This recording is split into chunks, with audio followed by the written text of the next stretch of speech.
ভার্সিটির প্রথম দিনে সিনিয়র আপুদের হাতে র্যাগিংয়ের শিকার হতে হয়েছে সাব্বিরকে। মধ্যবিত্ত পরিবারের সন্তান হচ্ছে সাব্বির।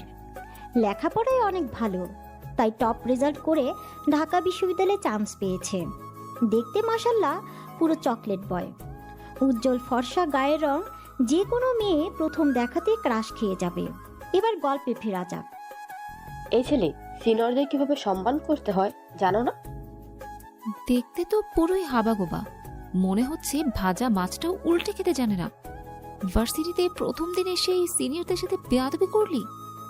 ওদের কথা শুনে সাব্বির নিজের কাঁধের ব্যাগটা ঠিক করতে করতে বলে, আমি আপনাদের কখন অসম্মান করলাম? এই ছেলে আপনার মুখে মুখে তর্ক করা হচ্ছে। ভার্সিটির প্রথম দিন সিনিয়রদেরকে সালাম দিতে হয়, জানিস না তুই? এই ভার্সিটিতে থাকতে হলে আমরা যা বলবো তাই শুনতে হবে, আর প্রতিদিনই এসে আমাদের আগে সালাম দিতে হবে। ভার্সিটিতে থাকতে হলে আপনাদের কথা শুনে চলতে হবে কেন? ভার্সিটি তো কারোর ব্যক্তিগত সম্পত্তি না। সবাই এখানে লেখাপড়া করার জন্য এসেছে।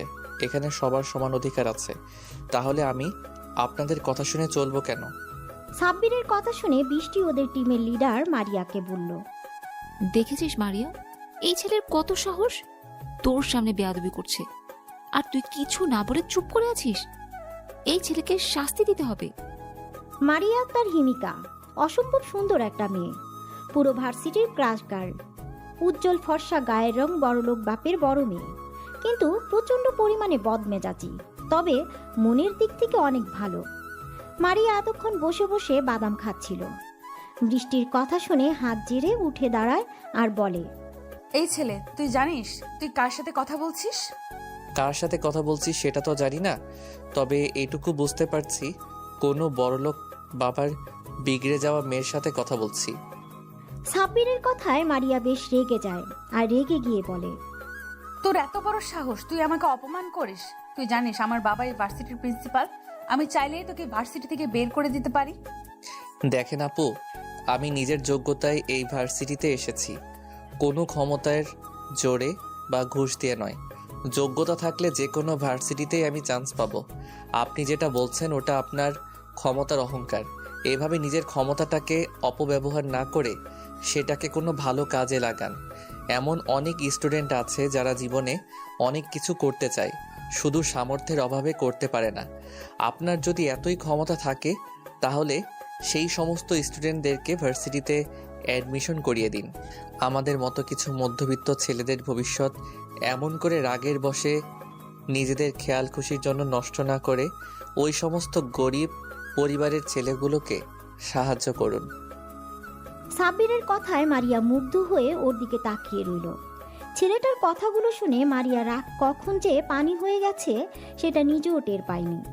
মারিয়া সাব্বিরের কথার মাঝেই এতটাই হারিয়ে গেছে যে ও কোনো কথাই বলছে না।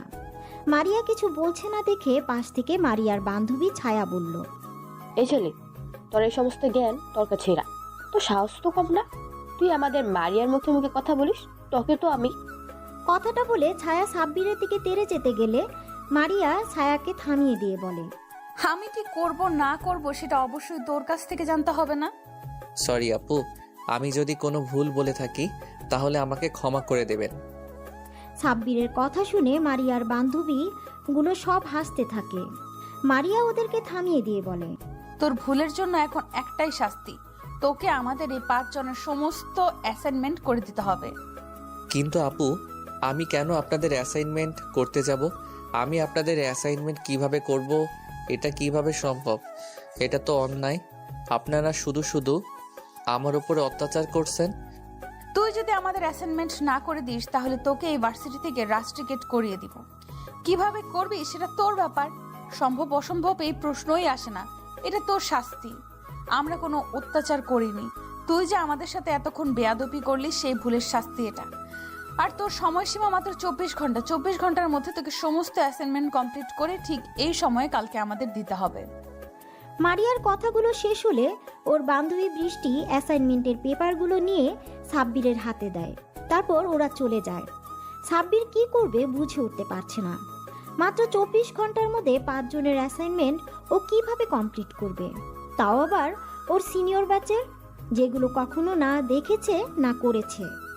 সাব্বির পেপারগুলো নিয়ে সোজা লাইব্রেরিতে চলে যায়। লাইব্রেরিতে গিয়ে ও মারিয়াদের ব্যাচের বইগুলো খুঁজে বের করে, তারপর ওগুলো নিয়ে বাসায় চলে আসে। কিরে মারিয়া, তুই শুধু শুধু বেচারাকে আমাদের অ্যাসাইনমেন্ট করতে দিলি কেন?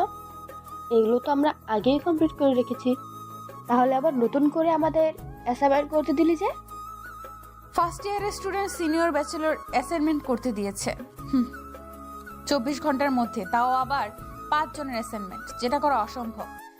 কিন্তু ও এটা করার আপ্রাণ চেষ্টা করবে, কারণ ওর মতো ফকিন্নির বাচ্চার কোনো যোগ্যতা নেই ভার্সিটিতে থাকার।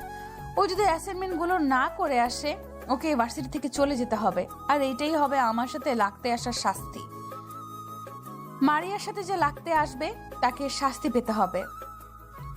অন্যদিকে সাব্বির ভার্সিটি থেকে ফেরার পর থেকে অ্যাসাইনমেন্ট করতে উঠে পড়ে লেগে যায়।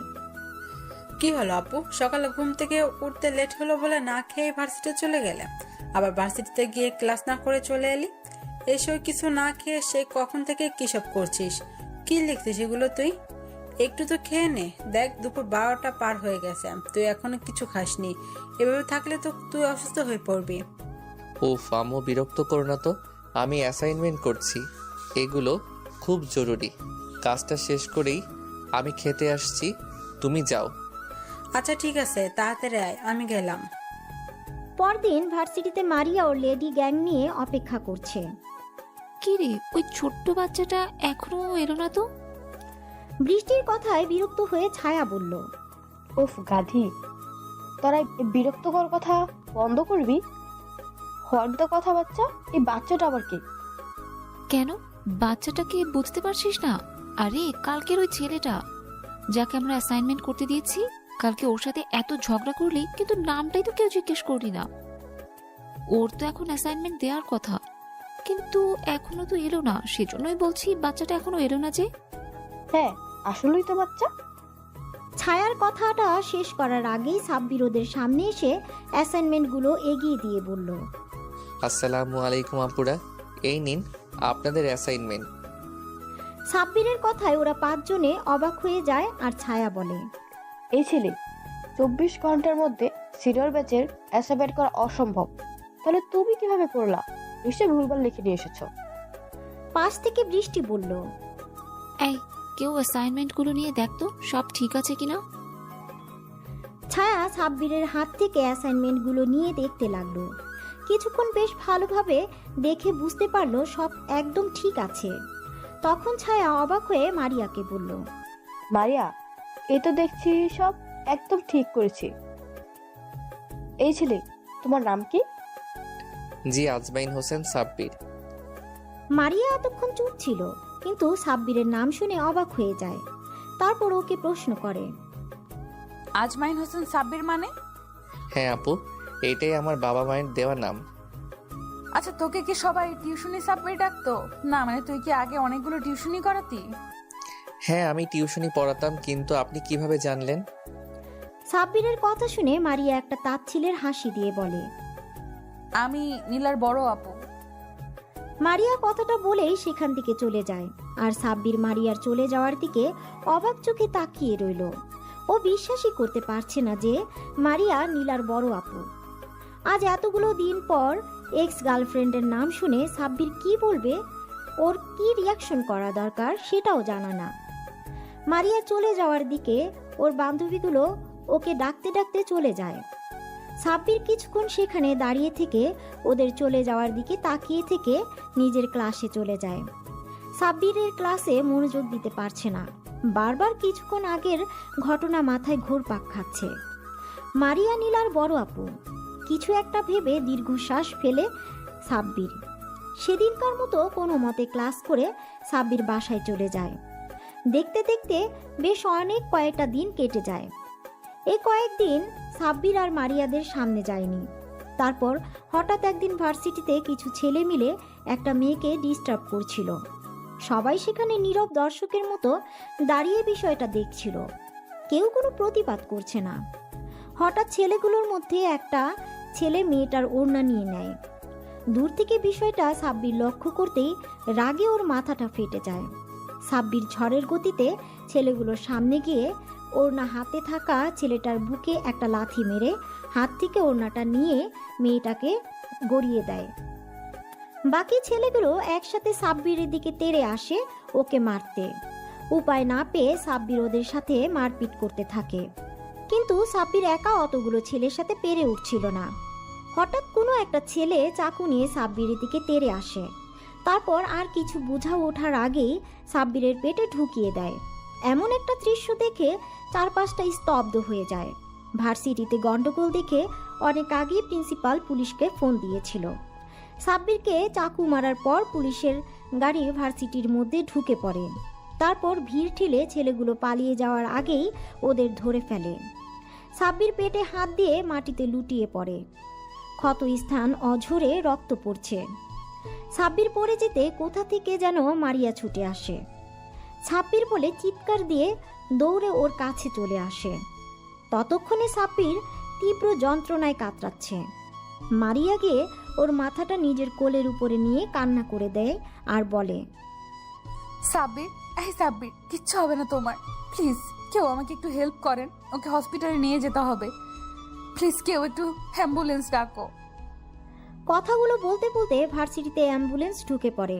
সাথে সাথে কতগুলো ওয়াচ বয় এসে সাব্বিরকে অ্যাম্বুলেন্সে উঠিয়ে দেয়, তারপর হসপিটালে নিয়ে যায়। ওরা আধ ঘন্টার মধ্যেই হসপিটালে চলে আসে। তারপর ভিতরে আসতেই সাব্বিরকে স্ট্রেচারে করে অপারেশন থিয়েটারের দিকে নিয়ে যাচ্ছিল। তখনই মারিয়া সাব্বিরের হাত ধরে কান্না করে বলে, তোমার কিছু হবে না সাব্বির, প্লিজ চোখ খোলো প্লিজ। সাব্বিরকে অপারেশন থিয়েটারে নিয়ে যায়। মারিয়া ঢুকতে গেলেই নার্স আটকে দেয় আর বলে, ম্যাম, আপনি কেবিনে ঢুকতে পারবেন না। অপারেশন থিয়েটারে কেউ অ্যালাউ নয়। আপনি আমার সাথে আসুন, কিছু ডকুমেন্টে আপনার সাইন লাগবে। নার্সের কথাতে মারিয়া নির্দ্বিধায় রিসিপশনে চলে যায় আর কিছু পেপার নিয়ে মারিয়ার সামনে দেয় আর বলে, ম্যাম, এখানে একটা সাইন করে দিন। আপনার সাইন ছাড়া আমরা ট্রিটমেন্ট শুরু করতে পারবো না। কিন্তু এগুলো কিসের পেপার? দেখুন ম্যাম, আপনার হাজব্যান্ডের অবস্থা ভালো নয়, তাই এই এগ্রিমেন্ট পেপারে আপনাকে সাইন করতে হবে। ট্রিটমেন্ট চলাকালীন সময় আপনার হাজব্যান্ডের কিছু হয়ে গেলে হসপিটাল কর্তৃপক্ষ দায়ী থাকবে না। ম্যাম, তাড়াতাড়ি সাইনটা করুন, ওনার অবস্থা খুবই খারাপ, লেট করা ঠিক হবে না। নার্সের মুখে হাজবেন্ড কথাটা শুনে মারিয়া অবাক হয়ে গেছে। তাও কিছু না ভেবেই পেপারে সাইন করে দিয়ে আবার দৌড়ে অপারেশন থিয়েটারের সামনে চলে যায়। মারিয়া হাউমাউ করে কান্না করছে। এর মাঝে মারিয়ার বান্ধবীরা চলে আসে। মারিয়াকে কান্না করতে দেখে ছায়া বলে, মারিয়া দোস্ত প্লিজ কান্না করিস না, দেখ সাব্বিরের কিচ্ছু হবে না। এবার সাব্বিরের আম্মু আব্বু কান্না করতে করতে হসপিটালে আসেন। ওদের সামনে এসে সাব্বিরের আম্মু কান্না করে মারিয়ার কাছে প্রশ্ন করে, সাব্বির, আমার সাব্বির, কি হয়েছে? সাব্বিরকে আম্মু, তুমি কান্নাকাটি করো না, আমাদের ছেলের কিচ্ছু হবে না। আমার ছেলে অতটা দুর্বল না যে সামান্য একটু আঘাতে হেরে যাবে। তুমি এইভাবে কান্না করলে অসুস্থ হয়ে পড়বে।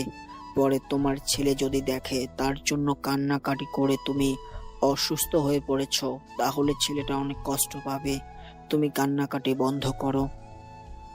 সাব্বিরের আব্বুর কথাতে আম্মুর কান্না বন্ধ করার বৃথা চেষ্টা করে।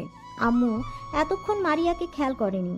ওদেরকে দেখে আব্বু প্রশ্ন করে, আচ্ছা মামুনিরা, তোমরা কি সাব্বিরের ফ্রেন্ড? জি আঙ্কেল, আমরা সাব্বিরের ফ্রেন্ড। আচ্ছা, তোমরা বলতে পারবে আমার ছেলের এই অবস্থা হলো কিভাবে? মন্ত্রীর ছেলে আকাশ ভার্সিটিতে একটা মেয়েকে টিজ করছিল, অসভ্যতামি করছিল। কেউ একটু প্রতিবাদও করেনি। সাব্বির ওখানে গিয়ে মেয়েটাকে প্রোটেক্ট করে, ওদের সাথে মারপিট করে। তখন ওদের মধ্যে থেকে একটা ছেলে সাব্বিরের পেটে চাকু ঢুকিয়ে দেয়। কোনো কিছু বোঝার আগে সাব্বির মাটিতে লুটিয়ে পড়ে। কথাটা বলা শেষ হতে সাব্বিরের আম্মু আবারও কান্না শুরু করে দেয়। তখন মারিয়া আম্মুর কাছে গিয়ে সান্ত্বনা দিয়ে বলে, আন্টি, আপনি কান্না করেন না প্লিজ। আপনি কান্না করলে অসুস্থ হয়ে পড়বেন। দেখবেন আপনার ছেলের কিচ্ছু হবে না, ওর কিছু হতেই পারে না। আল্লাহর কাছে দোয়া করুন, আল্লাহ সব ঠিক করে দিবে। এরই মাঝে অপারেশন থিয়েটার থেকে একটা নার্স বেরিয়ে এসে বলে, এখানে পেশেন্টের বাসার লোক কে আছেন? নার্সের কথাতে সবাই নার্স সামনে আসে। আম্মু অস্থির হয়ে নার্সকে জিজ্ঞাসা করে, আমার সাব্বির কিছু হয়নি তো? ও ঠিক আছে? ও ঠিক হয়ে গেছে তো? অসুস্থ হয়ে গেছে তাই না? আমাকে একটা বার আমার কলেজার টুকরার কাছে যেতে দিন প্লিজ। আমি আমার সাব্বিরের কাছে যাব। ম্যাম আপনি শান্ত হন, পেশেন্টের অবস্থা খুবই খারাপ। ইমিডিয়েটলি ও পজিটিভ ব্লাডের প্রয়োজন। আমাদের ব্লাড ব্যাংকে এখনও পজিটিভ ব্লাড নেই। আপনারা জলদি ব্লাডের ব্যবস্থা করেন প্লিজ। নার্সের কথা শুনে সাব্বিরের আব্বু বলল, আমার রক্ত ও পজিটিভ, কিন্তু আমার সুগার আছে। এইসব কথার মাঝে আম্মু অস্থির হয়ে বলে, আমার রক্ত নিন, যত রক্ত লাগে নিন, তবু আমার সাব্বিরকে আমার কাছে ফিরিয়ে দিন। তুমি কান্না থামাও, আমাদের ছেলের কিচ্ছু হবে না। তুমি ওকে কি করে রক্ত দেবে? তোমার রক্তের সাথে ওর রক্তের মিল নেই। দেখুন এসব বললে তো হবে না, রক্ত না পেলে পেশেন্টকে বাঁচানো যাবে না। ওদের কথা শেষ হতেই মারিয়া বলে, নার্স, আমার রক্তের গ্রুপ ও পজিটিভ। আমার সব কিছু নর্মাল। যত রক্ত লাগে আমার শরীর থেকে নিয়ে নিন। আপনি তাড়াতাড়ি ভিতরে আসুন।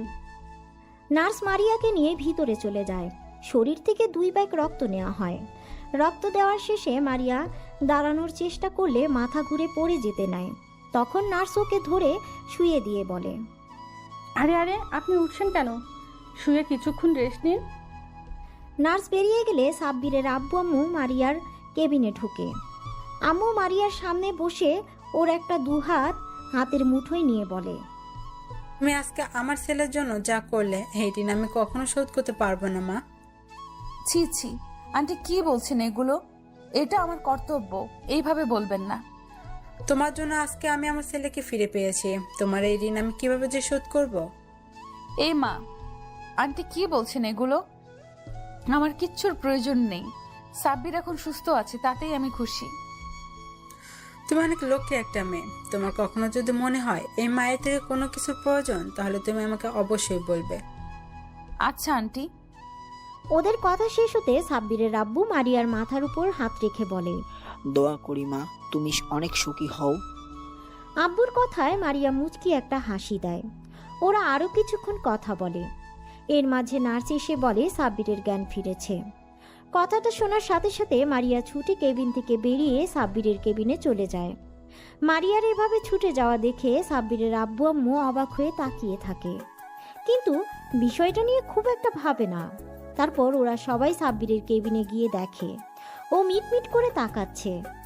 মারিয়া গিয়ে সাব্বিরের পাশে বসে, ওর একটা হাত হাতের মধ্যে নিয়ে বলে, তোমার এখন কেমন লাগছে? সাব্বির চোখ খুলে মারিয়াকে পাশে দেখে অবাক হয়ে যায়। পরক্ষণে আবার চারপাশে তাকিয়ে দেখে মারিয়ার বান্ধবী সহ ওর আব্বু আম্মু সেখানে দাঁড়িয়ে আছে। সাব্বিরের আব্বু আম্মুর দিকে তাকাতেই ওরা কাছে এসে দাঁড়ায়। আম্মু সাব্বিরের অন্য হাত ধরে কান্না করে দেয় আর বলে, তাকে কতবার বলেছি এসব মারপিট আর ঝামেলার মধ্যে জড়াবি না। তুই কখনো আমার কথা শুনবি না, সব সময় মারপিটের ভেতরে থাকবি। আজকে যদি তোর কিছু হয়ে যেত তাহলে আমাদের কি হতো? আমরা কি নিয়ে বাঁচতাম? তুই ছাড়া আমাদের আর কি আছে বল? আজকে যদি এই মেয়েটা না থাকতো, তোকে আমি কখনোই ফিরে পেতাম না। সাব্বিরের আম্মুর কথা শুনে মারিয়ার দিকে তাকায় আর প্রশ্ন করে, আম্মু কি বলছো তুমি এগুলো? আমি তো কিছুই বুঝতে পারছি না। উনি আমাকে বাঁচিয়েছে মানে? মেয়েটাই তোকে হাসপাতাল এনেছে, আমার 2 ভাগ রক্ত দিয়ে আজকে তোকে বাঁচিয়েছে। ওই তো তোকে হাসপাতাল নিয়ে এসেছে। আজকে যদি ও না থাকতো তাহলে কি যে হতো ভাবাই যাচ্ছে না। এটা ভাবতে আমার অন্তরাত্মা কেঁপে উঠছে। এরপর থেকে তুই কখনো যদি মারপিটে করিস তাহলে আমাকে আর কখনো আম্মু বলে ডাকবি না। তুই আজকে আমাকে কথা দে, তুই আর কখনো মারপিটের ভিতরে যাবি না। ওর আম্মুর কথা শুনে মারিয়ার দিকে তাকায় আর ওর আম্মুকে উত্তর দেয়, আম্মু, আমি কথা দিলাম আর কখনো মারামারি ভিতরে যাব না। ওদের কথা শেষ হতে মারিয়া সাব্বিরের আম্মুকে বলে, আন্টি আপনি সাব্বিরের কাছে থাকেন, আমি বাসায় গেলাম। বাসায় ফিরতে লেট হলে আব্বু অনেক টেনশন করবে। আচ্ছা মা, তুমি যাও। আর হ্যাঁ, কখনো যদি কিছু সাহায্যের প্রয়োজন হয় তাহলে অবশ্যই আমাকে বলবে। আম্মুর কথার পরিবর্তে মারিয়া মুচকি একটা হাসি দেয়। তারপর চলে যাওয়ার সময় মারিয়ার বান্ধবীগুলো সবাই সাব্বিরের সাথে কথা বলে যায়। সবাই চলে যেতেই সাব্বির কিছু একটা ভেবে মুচকি একটা হাসি দেয়। আব্বু আম্মু ওকে এমন করে হাসতে দেখে ভ্রু কুঁচকে জিজ্ঞাসা করে, কি হলো আব্বু, তুই হাসছিস কেন? না না, কিছু না তো, এমনি। আচ্ছা আব্বু, একটা কথা জিজ্ঞেস করব? আম্মু, তুমি আমাকে কিছু জিজ্ঞেস করবে, তার জন্য পারমিশন নিতে হবে? তুমি নিশ্চিন্তে আমাকে বলো কি বলতে চাও। আব্বু, তুই কি মেয়েটাকে ভালোবাসিস? আম্মুর মুখে এরকম কথা শুনে সাব্বির অবাক হয়ে আম্মুর দিকে তাকিয়ে বলে, আম্মু, কিসব বলছো? তোমার মাথা ঠিক আছে? ওই মেয়েটা আমাদের ভার্সিটির সিনিয়র, আমার থেকে 2 বছরের সিনিয়র। আমার ওর সাথে তেমনভাবে কোনো পরিচয়ই নেই, তাহলে সম্পর্ক হবে কিভাবে? কিন্তু মেয়েটা যে বললো ও তোর ফ্রেন্ড, তাছাড়া মেয়েটাকে দেখে মনে হলো তোকে প্রচন্ড পরিমাণে ভালোবাসে। আম্মু, তুমি ভুল ভাবছো। দেখ আব্বু, আমি তোর আম্মু, আমাকে ঠিক ভুল চেনাতে আসিস না। আমি মেয়েটার চোখে তোর জন্য এক বুক পরিমাণ কষ্ট আর ভালোবাসা দেখেছি, আর তুই কেমন ওদিকে মায়া ভরা দৃষ্টিতে তাকিয়েছিলি। জানিস তো, মায়ের চোখে সন্তান কখনোই ফাঁকি দিতে পারে না। তুমি ঠিক বলছো, এই বিষয়টা আমিও লক্ষ্য করেছি, শুধু বলতে পারছিলাম না। আব্বু আম্মু, তোমরা কি একটু থামবে? আমাকে তোমরা কিছু বলার সুযোগই দিচ্ছ না। তোমরা যে মেয়েটাকে নিয়ে এত আকাশ পাতাল চিন্তা করছো, জানো মেয়েটাকে? এর কথায় আব্বু আম্মু নীরব হয়ে ওর দিকে তাকিয়ে বলে, ওই মেয়েটার কেউ নয়, ও হচ্ছে নীলা আর বড় বোন। সাব্বিরের মুখে নীলা নামটা শুনে আব্বু আম্মু অবাক হয়ে গেল। নীলার বড় আপু যে এই মেয়েটা মানে মারিয়া, সেটা শুনে আরো অবাক হয়ে গেল। আব্বু আম্মু অনেকক্ষণ চুপ করে সাব্বিরের মুখের দিকে তাকিয়ে রইল। তারপর নীরবতা ভেঙে আম্মু বলল, নীলা মানে সে পিচ্ছি মেয়েটা যাকে তুই টিউশনে পড়াতে যেতি? এই মেয়েটা নীলার বড় বোন, কিন্তু এর সাথে তো নীলা কোনো মিল নেই। সাব্বির ওর আম্মুর কথায় বিরক্ত প্রকাশ করে বলে, আম্মু, তোমার কি মাথা খারাপ হয়ে গেছে? ওরা কি যমজ নাকি একই রকম দেখতে হবে? উফ, তুই একটা মাথা মোটা। আমি কি চেহারা মিলা কথা বলেছি নাকি? আমি বলতে চেয়েছি নীলা অহংকারী বদমেজাজি আর জেদি একটা মেয়ে, শুধু নিজের জেদটাকে ধরে রাখতে তোর সাথে মিথ্যা ভালোবাসা অভিনয় করে তোকে মৃত্যুর মুখে ঠেলে দিয়েছিল, আর সেই মেয়ের বড় বোনে আজকে তোকে মৃত্যুর পর থেকে বাঁচিয়ে আনলো। সাব্বিরের আম্মুর কথা শুনে মুচকি একটা হাসি দেয়। পরক্ষণে আবার ওর আম্মুর মুখে এমন কিছু শুনে যা শোনার জন্য মোটেও প্রস্তুত ছিল না। তবে যাই বলো না কেন, সাব্বির আব্বু, মেয়েটাকে কিন্তু আমাদের সাব্বিরের সাথে খুব সুন্দর মানাবে। যদিও সাব্বির থেকে 1 বছর সিনিয়র, তাতে কি, মেয়েটাকে আমার বেশ পছন্দ হয়েছে। অহংকার নীলার থেকে তো ভালোই। আচ্ছা ঠিক আছে, অনেক কথা বলা হয়েছে। ছেলেটা এত বড় একটা ঝড় গেল, এখন আর কথা না বলে ওকে রেস্ট নিতে দাও, আর তুমি বাইরে চলো। আব্বু আম্মু কেবিন থেকে বেরিয়ে যায়, আর সাব্বির সেই পুরনো দিনের ভাবনাতে ডুব দেয়। দেখতে দেখতে 2টা দিন কেটে যায়। এই 2টা দিন সাব্বিরকে হসপিটালে থাকতে হয়েছিল। আজকে সাব্বিরকে ডিসচার্জ করা হবে। যাওয়ার আগে ক্ষত স্থানের ড্রেসিং করার জন্য একটা নার্স এলো। তারপর নার্স কিছু একটা ভেবে বলতে লাগলো, আচ্ছা, আপনার স্ত্রী তো আর এলো না, উনি কি অসুস্থ নাকি? নার্সের কথা শুনে সাব্বির যেন আকাশ থেকে পড়লো। ভাবছে ওর আবার বউ আসলো কোথা থেকে? সেখানে এখন অবধি বিয়েটাই করলো না, সেখানে আবার বউ। সাব্বির অবাক হয়ে বলল, আমার বউ মানে? কেন, সেদিন ম্যাডামই তো আপনাকে হসপিটালে আনলো, ব্লাড দিল, এমনকি এগ্রিমেন্ট পেপারে সাইন করলো। সত্যি ভাগ্য করে এমন একটা বউ পেয়েছেন। উনি যদি আপনাকে হসপিটালে আনতে আর কয়েক মিনিট লেট করতো, তাহলে হয়তো আর আপনাকে বাঁচানো যেত না। তাছাড়া ম্যাডাম যে পরিমাণে কান্না করেছে আপনি ভাবতেও পারবেন না। যতক্ষণ আপনার ট্রিটমেন্ট হয়েছে ততক্ষণ উনি পাগলের মতো কান্না করেছে। আপনার জন্য যে পরিমাণে পাগলামি করছিল তাতে তো স্পষ্ট বোঝা যায় উনি আপনার স্ত্রী আর আপনাকে প্রচণ্ড পরিমাণে ভালোবাসে। নার্সের কথা শুনে সাব্বিরের অবাকের উপর অবাক হচ্ছে। ভাবতেই পারছে না ওরই এক্স গার্লফ্রেন্ডের বড় বোন নাকি ওর জন্য কান্না করেছে, এমনকি ওর জন্য এত কিছু করেছে। সাব্বিরের মনে এখন একটা প্রশ্নই ঘুরপাক খাচ্ছে, আর সেটা মারিয়া ওর জন্য এত কিছু কেন করেছে? তাহলে কি আম্মু যেটা বলল সেটাই সত্যি? কিন্তু সেটা কিভাবে সম্ভব? সাব্বির বারবার নিজেকে প্রশ্ন করছে। নার্সের ড্রেসিং করা হয়ে গেলে চলে যাচ্ছিল, কিন্তু কিছু একটা মনে করে আবার ফিরে এসে বলল, আর হ্যাঁ, দোয়া করি আপনারা দুজন অনেক সুখী হন। জানেন তো, লাইফ পার্টনার হিসেবে এমন কাউকে পাওয়াটা অনেক ভাগ্যের ব্যাপার। তাকে সবসময় ভালোবাসার মানুষটাকে আগলে রাখবেন। সাব্বিরকে ডিসচার্জ করা হলে ও আব্বু আম্মুর সাথে বাসায় ফিরে আসে। দেখতে দেখতে আরও 1 সপ্তাহ কেটে যায়। এর মাঝে মারিয়া একবারও সাব্বিরের খোঁজ খবর নেয়নি। পুরো 1 মাস লেগে গেল সাব্বির সুস্থ হতে। আর সুস্থ হতে ভার্সিটিতে যাবে বলে ঠিক করে। সাব্বির রেডি হয়ে আম্মুকে বলে ভার্সিটির উদ্দেশ্যে বেরিয়ে পড়ে। তারপর ক্যাম্পাসে এসে সাব্বির বারবার এদিক ওদিক মারিয়াকে খুঁজছিল। সাব্বির এই 1টা মাস মারিয়াকে অনেক মিস করেছে। বারবার শুধু মারিয়ার মায়াবী মুখ ওর চোখের সামনে ভেসে উঠেছে। অনেকক্ষণ মারিয়াকে খুঁজেও যখন পেল না, তখন হতাশ হয়ে ক্লাসে চলে যায়। তারপর ক্লাস করতে থাকে। অন্যদিকে কি রে মারিয়া, আজ এতদিন পর সাব্বির ভার্সিটিতে আসলো আর তুই একটা বার ছেলেটার সাথে দেখা করলি না? এই কয়টা দিন তো পাগল হয়ে গিয়েছিলি ওকে দেখতে না পেয়ে, আর আজকে যখন ও এসেছে একটা বার ওর সামনেও যাচ্ছিস না। দেখলাম ও তোকে অনেকক্ষণ যাবৎ খুঁজছিল, অবশেষ না পেয়ে মুখটা মলিন করে ক্লাসে চলে গেল। ওদের কথা শুনে মারিয়া মলিন সুরে বলে, আমি কিভাবে ওর সামনে যাব বলতে পারিস? সাব্বির নিশ্চয়ই এখন আমাকে ঘৃণা করে। আজব তো, তাকে ঘৃণা করবি কেন? কারণ আমি যে নীলার বোন, এটা জানার পর থেকে সাব্বির নিশ্চয়ই আমাকে ঘৃণা করে। সাব্বির হয়তো ভাবে আমিও নীলার মতো অহংকারী, বদমেজাজি আর প্রতারক। আর তার প্রমাণ তো আমি নিজেই দিয়ে দিয়েছি। ছেলেটা ভার্সিটির প্রথম দিন আসতেই ওর সাথে কি করলাম, তখন ও কি বলেছিল তোদের হয়তো মনে নেই, আমি নাকি বড়লোক বাবের বিগড়ে যাওয়া সন্তান। আর আমিও তো নীলার মতোই ওর দারিদ্রতার সুযোগ নিয়েছিলাম। ছেলেটা যে কয়টা দিন হলো ভার্সিটিতে আসছে, আমি প্রত্যেকটা দিন ওর সাথে রাফ বিহেভ করেছি। দেখ মারিয়া, আমরা সবসময় যেটা ভাবি সেটা কিন্তু হয় না। তুই কি জানিস আমরা নিজেরাই নিজেদের শত্রু? যে বিষয়টা নিয়ে আমরা ভয়ে থাকি সেই বিষয়টা নিয়ে আমরা এতটাই চিন্তা করে ফেলি যে যেটা হবার নয় সেটাও কল্পনায় চলে আসে। তারপর সেটার সম্মুখীন হবার সাহসও হয় না আমাদের। এভাবে ভুলভাল চিন্তাভাবনা বাদ দিয়ে সাব্বিরের সাথে দেখা করে কথা বল। ছেলেটার উপর দিয়ে এতটা ধকল গেছে, ওকে জিজ্ঞেস কর এখন কেমন আছে। ওকে একটু সময় দে।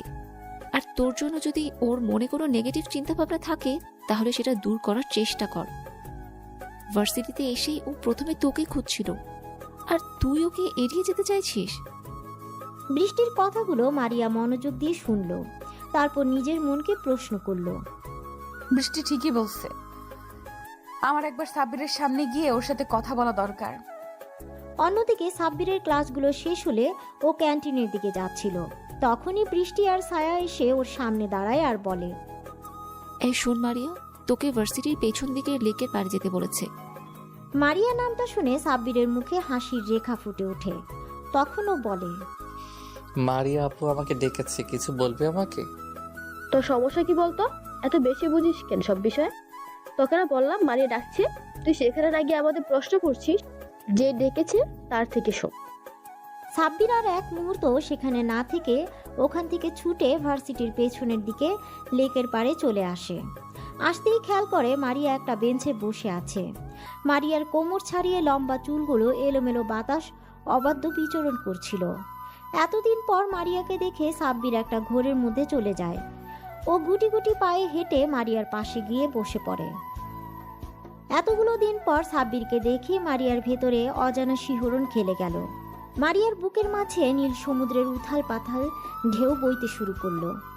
মারিয়া লজ্জা মিশ্রিত এক চাহনিতে সাব্বিরের দিকে তাকায়। দেখে সাব্বির একটা ঘোর লাগা দৃষ্টিতে ওর দিকে তাকিয়ে আছে। সাব্বিরের নেশালো চাহনিতে মারিয়ার লজ্জাটা বেড়ে দ্বিগুণ হয়ে গেল। মারিয়া লজ্জা পেয়ে চোখ জোড়া নামিয়ে নিয়ে হালকা কাশি দেয়।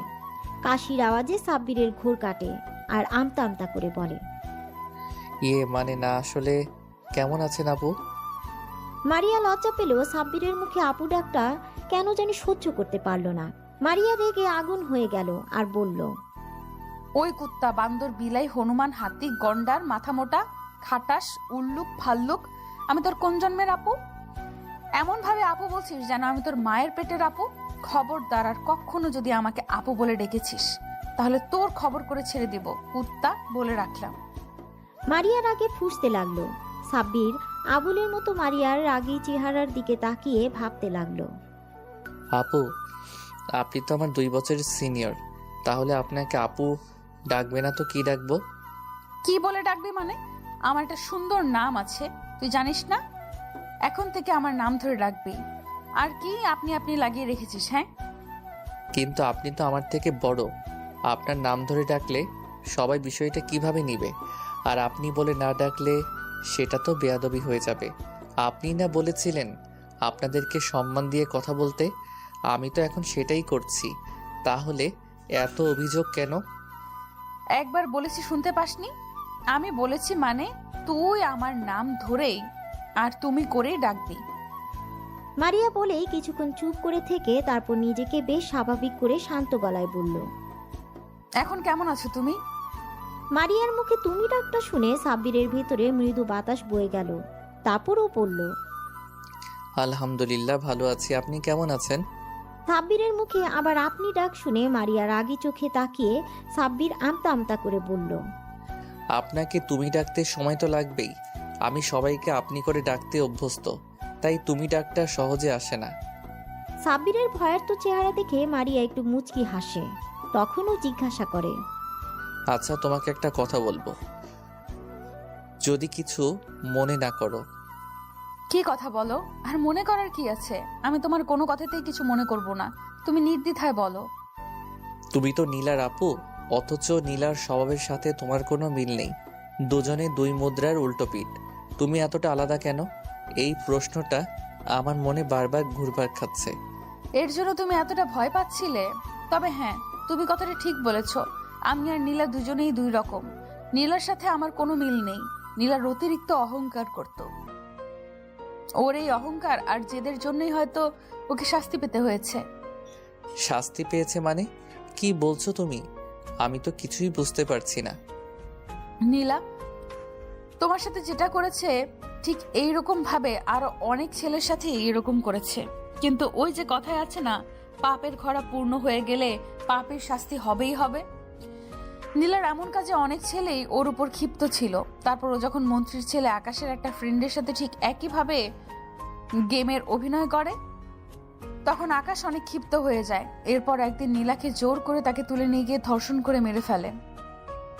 মারিয়ার এমন কথা শুনে সাব্বিরের পুরো পৃথিবী যেন থমকে গেছে। ও বিশ্বাসই করতে পারছে না নীলা আর নেই। আপনাদের সবার মনে হয়তো প্রশ্ন থাকতে পারে, সাব্বিরের সাথে কি এমন করেছিল নীলা। আসুন তবে আপনাদের সব ঘটনা খুলে বলি। সাব্বির মধ্যবিত্ত পরিবারের ছেলে। সাব্বিরের আব্বু হঠাৎ অসুস্থ হয়ে পড়ায় সেই মুহূর্তে সাব্বিরকে পরিবারের হাল ধরতে হয়েছিল।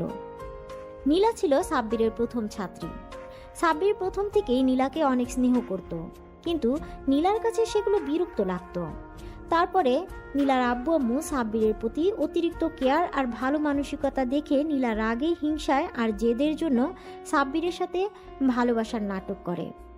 সাব্বির যখন ওর প্রেমের প্রস্তাবে রাজি হচ্ছিল না, তখন নীলা সুইসাইডের নাটক করছিল। ফলস্বরূপ সাব্বিরকে বাধ্য হয়ে রাজি হয়ে যেতে হয়েছিল। তারপরও সাব্বির ওদের সম্পর্কটা নিয়ে খুবই দ্বিধায় ছিল, কারণ নীলা খুবই ছোট ছোট ড্রেস পরতো আর নাইট ক্লাবে গিয়ে অন্য ছেলেদের সাথে পার্টি করত, ড্রিঙ্কস করত। এক কথায় নীলার এরকম চলাফেরা সাব্বিরের মোটেও পছন্দ ছিল না। কিন্তু সাব্বির মানা করলে নীলা ওকে অনেক কথা শুনিয়ে দিত।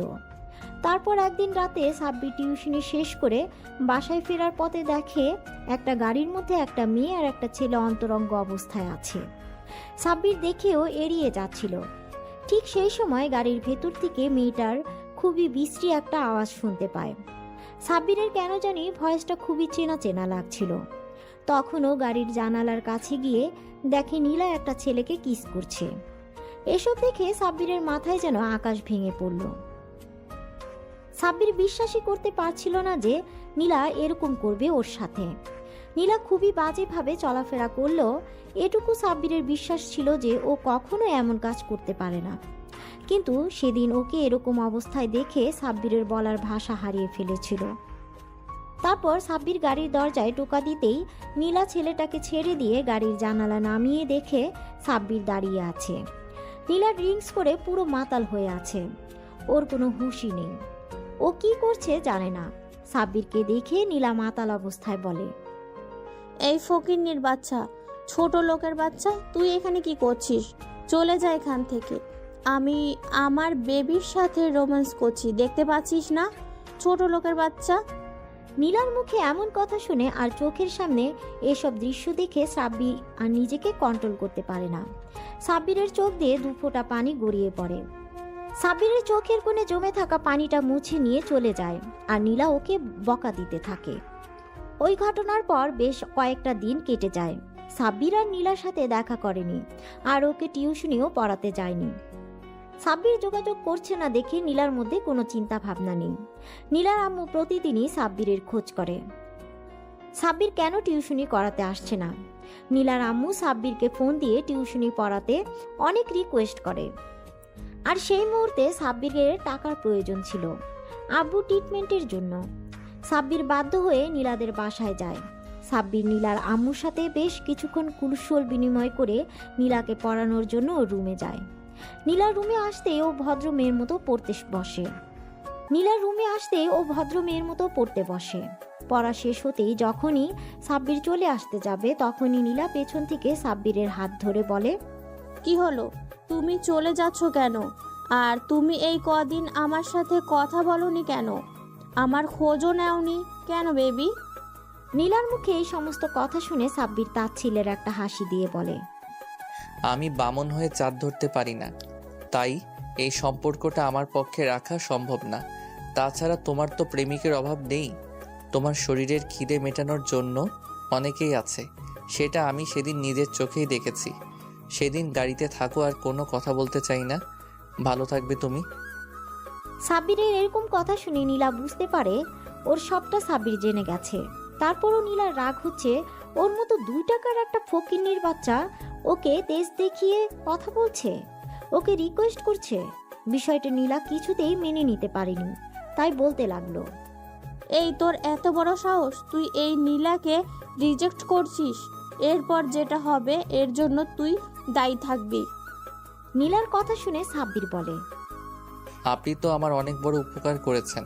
এরপর থেকে হয়তো দ্বিতীয়বার আর কাউকে বিশ্বাস করতে পারবো না। আমার ভাগ্যে যেটা আছে সেটা হবেই। আপনাদের সামান্য কথায় আমার কিছু যায় আসে না। ভালো থাকবেন, আর ধন্যবাদ সব কিছুর জন্য। সাব্বির বাসা থেকে বেরিয়ে পড়ে আর যাওয়ার আগেই নীলার আম্মুকে বলে ও আজ থেকে নীলাকে পড়াতে আসবে না। নীলার আম্মু বারবার ওকে জিজ্ঞাসা করলেও সাব্বির কিছু না বলেই চলে যায়। তারপর 2-3 দিন পর সাব্বির টিউশনি পড়িয়ে বাসায় আসছিল। ঠিক সেই মুহূর্তে একটা মেয়ে সাব্বিরের সামনে এসে বলে, ভাইয়া প্লিজ হেল্প করেন, প্লিজ ভাইয়া, আমার বান্ধবীকে কিছু ছেলে তুলে নিয়ে গেছে। মেয়েটির কথা শুনে সাব্বির বলে, ভয় পেও না আপু, আমি হেল্প করব তোমাকে। ওরা কোনো দিকে নিয়ে গেছে, আমাকে বলো। কথাগুলো বলে মেয়েটা সাব্বিরকে নিয়ে একটা পুরাতন গোডাউনের দিকে নিয়ে যায়। তারপর সেখানে যেতেই সাব্বির অবাক হয়ে যায়, কারণ গোডাউনের ভিতরে কেউ ছিল না। ভেতরে আসতেই মেয়েটা খুব বিশ্রীভাবে হাসতে থাকে। কি হলো আপু, তুমি এভাবে হাসছো কেন? এখানে তো কেউ নেই। আর তুমি না বললে তোমার বান্ধবীকে কারা এখানে নিয়ে আসছে? তাহলে তুমি আমাকে মিথ্যে বলে এখানে নিয়ে আসলে কেন? খেলা তো এবার শুরু হবে মেরি জান। কথাগুলো বলে মেয়েটা নিজের জামা কাপড় ছিঁড়তে থাকে আর চিৎকার করে মানুষজন ডাকতে থাকে। মেয়েটার এমন চিৎকার শুনে সাথে সাথেই কিছু লোকজন এসে সেখানে উপস্থিত হয়। তারপর মেয়েটার এই অবস্থা দেখে সবাই ভাবে সাব্বির হয়তো মেয়েটাকে ধর্ষণ করছিল, তাই ওকে এলোপাথারি মারতে শুরু করে। ওদের মাঝে একটা লোক পুলিশকে ফোন করে সাব্বিরকে পুলিশে দেয়। আর সবটাই নীলার প্ল্যান ছিল। আর ভাগ্যটা সেদিন সাব্বিরের সাথে ছিল। ওই থানার ওসি সাব্বিরের আব্বুর বন্ধু ছিল। উনি সাব্বিরকে খুব ভালোভাবেই চিনত। সাব্বির এরকম কোনো কাজ করতে পারে না, সেটা ওসি জানতো। তাই উনি সবটা খোঁজ খবর নিয়ে বুঝতে পারে সবটা একটা প্ল্যান ছিল। আর সেখানে এই ঘটনাটা সেই এরিয়ার সিসিটিভি ক্যামেরায় সব ধরা পড়ে যায়। তখন সাব্বিরকে ওসি ছেড়ে দেয়। সাব্বিরের আব্বু আম্মু এতটাই ভয় পেয়ে গিয়েছিল যে সেদিনই সাব্বিরকে নিয়ে এলাকা ছেড়ে চলে যায়। তারপর আর কি, বাকিটুকু তো আপনারা জেনে গেছেন। নীলা নিজের পাপে শাস্তি পেয়েছে। অন্যদিকে সাব্বির খুব কষ্ট করে আর পরিশ্রম করে অনেক ভালো রেজাল্ট করে এই ভার্সিটিতে চান্স পায়, তাই ওকে আবারও ঢাকাতে ফিরে আসতে হয়েছে। সাব্বির কখনো ভাবেনি যে এখানে এসে নীলার সম্পর্কে এরকম কথা শুনতে হবে। তো বর্তমানে ফেরা যাক। সাব্বির মারিয়ার মুখোমুখি বসে আছে। ও কি বলবে ভেবে পাচ্ছে না। হঠাৎ মারিয়া বলতে আরম্ভ করে, আর তুমি সেই সাব্বির যার সাথে আমার বোন এরকম করেছিল। এটা জানার পর থেকে লজ্জার জন্য আমি তোমার সামনে আসতে পারিনি। আমি আমার বোনের কাজের জন্য আমি তোমার কাছে ক্ষমা চাচ্ছি। নীলা যেটা করেছে তোমার সাথে সেটা হয়তো ক্ষমার অযোগ্য। এমনকি সেদিন হসপিটালেও এই জন্যই তোমার সামনে যেতে পারিনি। আরে না না, তোমাকে মাপ চাইতে হবে না। তোমার আর তোমার বোনের মধ্যে আকাশ পাতাল তফাৎ। তোমার বোনের থেকে আমি প্রথম থেকেই দূরে দূরে থাকতাম, কারণ ওকে আমার কখনোই পছন্দ ছিল না। শুধু ওর জেদের কাছে হার মেনে ওর সাথে রিলেশনে যেতে হয়েছিল। থাক, সেগুলো পুরনো অতীত। ওসব কথা আর না তোলাই ভালো। তবে তুমি কি আমাকে ক্ষমা করে দিয়েছো তো? ক্ষমা করার প্রশ্নই ওঠে না। তুমি তো কখনো ভুল করনি। যা করেছে নীলা করেছে, তার ভুলের জন্য তুমি কেন লজ্জিত হবে? এসব কথা আমি ভুলে গেছি। সেসব কথা মনে করে নিজেকে ছোট করো না। আমি কখনোই ওর জন্য তোমাকে অন্য চোখে দেখিনি। আমি মেয়েদেরকে অনেক সম্মান করি, তাই তোমাকে কখনো অসম্মান করব না, কথা দিলাম। সাব্বিরের কথা শুনে মারিয়া একটা স্বস্তির নিঃশ্বাস ফেলে সাব্বিরকে বলে, তাহলে আজ থেকে আমরা বেস্ট ফ্রেন্ড।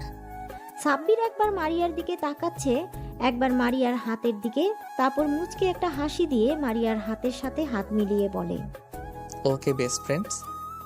মারিয়া কিছুক্ষণ চুপ থেকে বলে, আচ্ছা, আমি একটা প্রশ্ন করব তোমাকে। বলো, কি বলবে? আচ্ছা, আমি তো নীলাকে পড়াতে যেতাম, কোনোদিন তো তোমাকে দেখিনি। আরে পাগল, আমি তো পড়াশোনার জন্য দেশের বাইরেই গিয়েছিলাম। নীলার হঠাৎ চলে যাওয়ায় আব্বু আম্মু অনেক ভেঙে পড়েছিল, তাই আমাকে দেশে ফিরে আসতে হয়েছে। তারপর আব্বু আম্মু আর আমাকে যেতে দেয়নি। এইখানে থেকে পড়াশোনাটা কন্টিনিউ করছি। নীলা চলে যাওয়াতে আব্বু আম্মু আমাকে চোখে হারায়, তাই কোথাও একা ছাড়ে না। সবসময় আমাকে চোখে চোখে রাখে, সামনে নিয়ে রাখে। ও আচ্ছা, বুঝলাম। এভাবে দেখতে দেখতে বেশ কয়েকদিন কেটে গেছে। আর এই কয়েকটা দিনে মারিয়া আর সাব্বিরের মাঝে খুব ভালো বন্ধুত্বপূর্ণ সম্পর্ক তৈরি হয়েছে। মারিয়া ধীরে ধীরে সাব্বিরের প্রতি অনেক দুর্বল হয়ে পড়েছে। মারিয়া এখন সাব্বিরকে ছাড়া কিছুই কল্পনা করতে পারে না। তারপরও সাব্বিরকে নিজের মনের কথা বলতে পারে না। এভাবে হঠাৎ একদিন সাব্বিরের ক্যান্টিনের দিকে যাচ্ছিল। ঠিক সেই সময় কোথা থেকে একটা মেয়ে সাব্বিরের বলে চিৎকার করে ছুটে এসে ওকে জড়িয়ে ধরে। মেয়েটার এমন কর্মকাণ্ডে সাব্বির টাল সামলাতে না পেরে 2 কদম পিছিয়ে যায়। তারপর নিজেকে সামলে নিয়ে জড়িয়ে ধরা মেয়েটিকে দেখার চেষ্টা করে, কিন্তু মেয়েটার মুখ দেখতে পাচ্ছে না, কারণ মেয়েটা ওর বুকে মুখটা গুজে রেখেছিল। সাব্বির মেয়েটাকে জোরে করে সরিয়ে নিয়ে দেখে এটা আর কেউ না, ওর কাজিন তিন্নি। তিন্নিকে দেখে সাব্বির ভুরু কুচকে তাকায়। তিন্নি মুচকে একটা হাসি দিয়ে বলে, কেমন আছো সাব্বির ভাইয়া? কিরে, তুই এখানে কি করে এলি? তুই না দেশের বাইরে ছিলি, তাহলে দেশে ফিরলি কবে? ভাইয়া, আমি আজকে দেশে ফিরেছি আর এসে তোমার সাথে দেখা করতে চলে এসেছি। তুমি খুশি হওনি আমাকে দেখে? খুশি হয়েছি আর অবাকও হয়ে গেছি। হঠাৎ তোকে দেখে ঘাবড়ে গিয়েছিলাম। কিন্তু তোমাকে দেখতে তো মনে হচ্ছে না তুমি খুশি হয়েছো। মনে হয়েছে আমার উপরে বিরক্ত হচ্ছ। পাগলি, আমি এতদিন পর আমার পিচ্চি বোনটাকে দেখতে পেলাম, আর আমি খুশি না হয়ে থাকতে পারি? আচ্ছা, এখন আর মুখ ভার করে থাকিস না, চল তোকে আমার ভার্সিটিটা ঘুরিয়ে দেখাই। সাব্বির তিন্নিকে নিয়ে ভার্সিটির অন্য দিকটায় চলে যায়। ওরা যেতে মারিয়া আর ওর বান্ধবীগুলো আড়াল থেকে বেরিয়ে আসে। মারিয়ার বান্ধবীগুলো এতক্ষণ মারিয়াকে আটকে রেখেছিল, কারণ তিন্নি সাব্বিরকে জড়িয়ে ধরতে দেখে ও বেজায় রেগে গিয়েছিল। মারিয়া পারে তো এসে তিন্নিকে খুন করে। মারিয়া রাগে ফুঁসছে, কারণ সাব্বির অন্য একটা মেয়ের সাথে সময় দিচ্ছে। ও কোনো মতেই মেনে নিতে পারছে না সাব্বির অন্য একটা মেয়ের হাত ধরে ঘুরছে, হাসাহাসি করছে, ওকে জড়িয়ে ধরছে, এমনকি খাইয়ে পর্যন্ত দিচ্ছে। মারিয়া আরেক মুহূর্ত যদি এখানে থাকে তাহলে তন্নিকে ভস্ম করে দিবে। সাব্বির আর তন্নি ভার্সিটি থেকে চলে যাওয়ার উদ্দেশ্যে পা বাড়াতেই ওরা গিয়ে মারিয়ার সামনে পড়ে। মারিয়া খেয়াল করে মেয়েটা সাব্বিরের হাত ধরে রেখেছে। মারিয়ার আগুন চোখ সাব্বিরের দিকে তাকাতেই মারিয়াকে সাব্বির চোখের ইশারায় জিজ্ঞাসা করে কি হয়েছে। কিন্তু কিছু বলে না, মুখ ফিরিয়ে নেয়। কিছুক্ষণ চুপ থেকে সাব্বির বলে, পিচি বোন, এটা আমাদের ভার্সিটির সিনিয়র আপু, আর ও আমার বেস্ট ফ্রেন্ড। আর মারিয়া, এই হচ্ছে আমার কাজিন তিন্নি। মারিয়া অন্যদিকে মুখ ঘুরিয়ে রেখেছিল। সাব্বিরের কথায় ওদের দিকে তাকায়। মারিয়ার রাগের কারণ হচ্ছে তিন্নি মারিয়ার থেকেও সুন্দরী, আর প্রতিটা মেয়ের জাতিগত অভ্যাস নিজের থেকে সুন্দরী কাউকে দেখলেই বিনা কারণে রেগে যাওয়া, তার উপরে আবার সেটা যদি নিজের প্রিয় মানুষের সাথে ঘুরোঘুরি করে। মারিয়া নিজের রাগটা কন্ট্রোল করে মুখে বলে, ভালোই তো। আসসালামু আলাইকুম আপু, কেমন আছেন? ওয়ালাইকুম আসসালাম, আলহামদুলিল্লাহ আমি ভালো আছি। তুমি কেমন আছো? ভালো আছি। তিন্নিকে মারিয়ার একটু সহ্য হচ্ছে না। তারপরও এটা ভেবে নিজের মনকে সান্ত্বনা দিচ্ছে যে মেয়েটা ওর থেকে সিনিয়র আপু। তিন্নি সাব্বিরকে ছোটবেলা থেকেই অনেক ভালোবাসে, কিন্তু সাব্বিরের অতিরিক্ত রাগের কারণে কখনো ভয়ে ওকে বলতে পারেনি। তিন্নি নিজেও মারিয়াকে দেখে সহ্য করতে পারছে না। ও নিজেকে এটা ভেবে সান্ত্বনা দিচ্ছে যে মারিয়া সাব্বিরের সিনিয়র, তাই ওর সাথে কখনোই সাব্বিরের সম্পর্ক হয় না। মারিয়া রেগে সেখান থেকে ওর বান্ধবীদেরকে নিয়ে সেখান থেকে চলে যায়। সাব্বির মারিয়াকে কয়েকবার ডাকলো, তারপরও দাঁড়ালো না। সাব্বির তিন্নিকে নিয়ে বাসায় চলে আসে। তারপর ভিতরে আসতেই আম্মু বলে, কিরে তোরা চলে এসেছিস? মেয়েটাকে কতবার বললাম ভার্সিটিতে যেতে হবে না, তুই একটু পরেই চলে আসবি, তারপর দেখা করতে চলে গেল। ও আমার সুইট কিউট আন্টি, আমি এতদিন পরে দেশে ফিরলাম আর ঋষি সাব্বির ভাইয়াকে দেখবো না, এটা কোনো কথা? আমি ভাইয়ার জন্য দেশে ফিরছি না। তিন্নির কথা শুনে সাব্বির অবাক হয়ে ওর দিকে তাকায়। তারপর ওর মাথায় একটা চাটি মেরে বলে, এই, তুই আমার জন্য দেশে ফিরেছিস মানে? সাব্বিরের হাতির চাটি খেয়ে তিন্নির হুঁশ ফিরে। বুঝতে পারে ও আবেগের বশে কি বলে ফেলেছে। তখন তিন্নি জিহ্বায় কামড় দিয়ে বলে, ওপস, না কিছু না। কথাটা বলেই তিন্নি ছুটে নিজের রুমে চলে যায়। তিন্নির চলে যাওয়া দেখে আম্মু মুচকি হাসি দিয়ে বলে, পাগলি মেয়ে একটা। তিন্নির কথাগুলো সাব্বিরের কেমন জানি লাগলো। তারপরও বিষয়টাকে খুব বেশি পাত্তা না দিয়ে নিজের রুমে চলে যায়। রুমে এসে বিছানায় ধপ করে শুয়ে পড়ে আর ভাবতে থাকে যে মারিয়া তখন ওভাবে রেগে চলে গেল কেন। আচ্ছা, এই মেয়ে সবসময় এমন করে কেন? আমি যদি কোনো মেয়ের সাথে কথা বলি তাও রেগে যায়, আগুন চোখে তাকিয়ে থাকবে, কখনো কোনো মেয়ের সাথে ফ্রেন্ডশিপ করতে দেয় না। এমন কেন করে মেয়েটা? আর আজকে কিনা শেষমেশ তিন্নিকে আমার সাথে দেখেও রেগে গেল। ও গড, আমি পাগল হয়ে যাব। কথাগুলো ভাবতে ভাবতে সাব্বির ঘুমিয়ে পড়ে। দেখতে দেখতে আরো কিছুদিন কেটে যায়। এই কয়েকদিনে মারিয়া সাব্বিরের সাথে ভালোভাবে কথা বলেনি, আর সাব্বিরও মারিয়াকে সময় দিতে পারেনি, কারণ তিন্নি সবসময় ওর সাথে থেকেছে। তিন্নির কারণে সাব্বির মারিয়াকে একটা কলও দিতে পারেনি। কয়েকটা দিন পর ঘটনা, সাব্বির সেদিন ক্লাস করছিল, তখন প্রিন্সিপাল স্যার এসে বলে, অ্যাটেনশন প্লিজ, সবার উদ্দেশ্যে বলা হচ্ছে, আগামী পরশুদিন আমাদের ভার্সিটি থেকে দুটো ব্যাচকে ট্যুরে নিয়ে যাওয়া হবে। তোমাদের ব্যাচ আর তোমাদের সিনিয়র একটা ব্যাচকে সিলেক্ট করা হয়েছে। সময় হাতে কম, তাই ডিটেলস জানতে হলে অ্যাকাউন্টস থেকে জেনে নেবে। দুদিনের ট্যুর হবে আর তোমাদের সবাই ফ্যামিলি থেকে যে কোনো একজন মেম্বারকে সাথে করে নিয়ে যেতে হবে। যারা যেতে চাও তারা ফর্মালিটিসগুলো পূরণ করে নেবে। কথাগুলো বলে প্রিন্সিপাল চলে গেলে আর সাব্বির বেশ খুশি হয়ে যায়। ক্লাস শেষ করে সাব্বির বাইরে আসতেই মারিয়া ওর সামনে আসে আর জিজ্ঞাসা করে, সাব্বির তুমি কি ট্যুরে যাচ্ছ? হ্যাঁ যাব তো, কেন তুমি যাবে না? হ্যাঁ আমিও যাব। মারিয়া বেশ কিছুক্ষণ চুপ থেকে ওর না আঙুলে পেঁচাতে পেঁচাতে আমতা আমতা করে বলল, আসলে মানে না, ওই হয়েছে কি, এমন সাপের মতো মোচড়া মোচড়ি করছো কেন? কি বলবে বলো? আমি কি কখনো তোমাকে কোনো বিষয়ে বকা দিয়েছি যার জন্য এমন ভয় পাচ্ছ বলতে? না মানে তোমার পাশের সিটটা আমার জন্য রাখবে, অন্য কাউকে বসতে দিবে না। মারিয়া কথাটা বলেই লজ্জা পেয়ে মাথা নিচু করে নেয়। এই সামান্য বিষয় নিয়ে তুমি এমন আমতা আমতা করছো, এতে এত সংকোচ করার কি আছে? তুমি আমার ফ্রেন্ড, তুমি আমার পাশে বসতেই পারো। সাব্বিরের কথা শুনে মারিয়া বেশ খুশি হয়ে যায় আর খুশির ঠেলায় হুট করে সাব্বিরকে জড়িয়ে ধরে গালে কিস করে দেয়। মারিয়ার কর্মকাণ্ডে সাব্বিরের চোখ বড় বড় করে মারিয়ার দিকে তাকায়, আর তাতেই মারিয়া লজ্জা পেয়ে যায়। বুঝতে পারে কি করেছে। অতিরিক্ত খুশিতে এমন একটা কাজ করে ফেলেছে, কিন্তু এখন সাব্বিরকে কিভাবে বোঝাবে? মারিয়া লজ্জা পেয়ে দৌড়ে সেখান থেকে পালিয়ে যায়, আর সাব্বির ওদিক এদিক তাকিয়ে মাথা চুলকাতে চুলকাতে মুচকে একটা হাসি দিয়ে চলে যায়। দুদিন পর সাব্বির ট্যুরে যাওয়ার জন্য বাসে উঠে সিটে বসে আসে। সাব্বির আজকে মন খারাপ। আচ্ছা, আপনারা হয়তো ভাবছেন কেন ওর মন খারাপ, সবই বুঝতে পারবেন। তো যাওয়ার সময় হয়ে আসলে মারিয়া এসে সাব্বিরের পাশে বসতে গেলে তখনই কোথা থেকে তিন্নি এসে মারিয়াকে সরিয়ে দিয়ে সাব্বিরের পাশে বসে পড়ে। এবার আপনারা বুঝতে পারলেন তো সাব্বিরের মন খারাপের কারণ।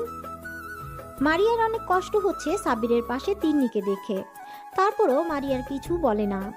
সাব্বিরের পিছনের সিটে বসে পড়ে। তিন্নি সাব্বিরের কাঁধে মাথা দিয়ে ওর একটা হাত জড়িয়ে ধরে চোখ বন্ধ করে নেয়, যেটা দেখে মারিয়া আর নিজেকে কন্ট্রোল করতে পারে না। ও কান্না করে দেয়। তারপর একটা সময় কান্না করতে করতে ঘুমিয়ে পড়ে। উফ তিন্নি, বাসের মধ্যে এগুলো কি করছিস? সবাই কি ভাববে? একটু দূরে সরে বস, এটা বাসা নয়, পাবলিক প্লেস। ভাইয়া, তুমি আমাকে বকা দিচ্ছ? আমি কি তোমাকে একটু জড়িয়ে ধরতে পারি না? আমার তো বাসে ভয় লাগে, ওই জন্য তো তোমার কাঁধে মাথা রেখেছি, আর তুমি আমাকে বকা দিচ্ছ। দেখ তিন্নি, তোর বাসে ভয় লাগে এজন্য আমি তোকে আমার সাথে আসতে বারণ করেছিলাম, কিন্তু তুই কি করলি? আম্মুকে দিয়ে শেষমেশ আমাকে রাজি করালি। তাহলে এখন এসব বলছিস কেন? আমাকে ছাড় আর দূরে সরে বস। কথাগুলো বলে সাব্বির তিন্নির থেকে নিজেকে ছাড়িয়ে নেয়। বেশ কয়েক ঘন্টা পর ওরা নির্দিষ্ট গন্তব্যস্থলে পৌঁছায় যায়। বাস থামতেই বা সবাই এক এক করে বাস থেকে নেমে যায়, কিন্তু সাব্বির খেয়াল করে মারিয়া নামছে না। সাব্বির আবারও বাসে উঠে গেলে তিন্নি ওর হাত ধরে আটকে দিতে বলে। কোথায় যাচ্ছ ভাইয়া? আমি তো এখানে। তিন্নি, হাতটা ছাড়, আমি মারিয়াকে খুঁজতে যাচ্ছি। ও এখনো বাসা থেকে নামেনি।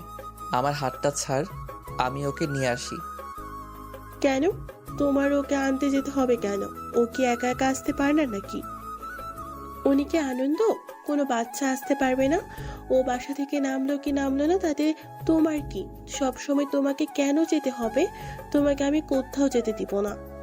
তিন্নির কথা শুনে সাব্বির বেশ রেগে যায় আর বলে, লিমিট ক্রস করিস না। তিন্নি, হাতটা ছাড়। মারিয়া আমার বেস্ট ফ্রেন্ড, ওর সম্বন্ধে তুমি এরকম করে আর একটা ওয়ার্ড বললে আমার থেকে খারাপ আর কেউ হবে না।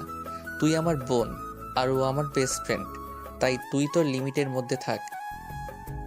সাব্বির তিন্নির হাত থেকে নিজের হাতটা ছাড়িয়ে নিয়ে বাসের ভিতরে যায়। গিয়ে দেখে মারিয়া জানালার ধারে মাথা ঠেকিয়ে ঘুমিয়ে পড়েছে। সাব্বির গিয়ে মারিয়ার পাশে বসে। খেয়াল করে ওকে ঘুমন্ত অবস্থায় একদম পরীর মতো লাগছে। মারিয়ার মায়াবী মুখটা সাব্বিরের কাছে এত সুন্দর লাগছে, মনে হচ্ছে এই মুখের দিকে তাকিয়ে থেকেও সারাটা জীবন পার করে দিতে পারবে। কতক্ষণ এভাবে তাকিয়েছিল সাব্বিরের জানা নেই। একটু পর মারিয়া চোখ মিটমিট করে তাকিয়ে দেখে সাব্বির এক ঘোর লাগা দৃষ্টিতে ওর দিকে তাকিয়ে আছে। মারিয়াকে এমন ড্যাব ড্যাব করে তাকিয়ে থাকতে দেখে মারিয়া বেশ খানিকটা লজ্জা পেয়ে যায়। ও তখনকার সব ঘটনা নিমিষেই ভুলে যায়। হালকা কাশি দিয়ে সাব্বিরের ধ্যান ভাঙানোর চেষ্টা করে, কিন্তু কোনো লাভ হয় না। সাব্বির যেন একটা অন্য জগতে চলে গেছে। শেষমেশে মারিয়া বাধ্য হয়ে সাব্বিরকে ধাক্কা দিয়ে ডাকতেই ও হকচকিয়ে যায়। মারিয়ার এরকম কর্মকাণ্ডে সাব্বির এদিক ওদিক তাকিয়ে বোঝার চেষ্টা করছে যে ও এতক্ষণ কি করছিল। যখন নিজের করা বোকামির কথা বুঝতে পারে তখন আমতা আমতা করে বলে, না মানে আসলে হয়েছে কি, আমি তোমাকে নিতে এসেছিলাম। সবাই বাস থেকে নেমে গেছে, কিন্তু তোমাকে কোথাও দেখতে পাচ্ছিলাম না। তাই ভাবলাম বসে আছো আর এসে দেখি তুমি ঘুমাচ্ছ, তাই তোমাকে জাগানোর ইচ্ছা হয়নি, সেজন্যই অপেক্ষা করছিলাম। আচ্ছা তাই বুঝি। তো আমার ঘুম যেন হাওয়া ভাঙে, সেই জন্য কি তুমি নিজেও ঘুমিয়ে গেছো?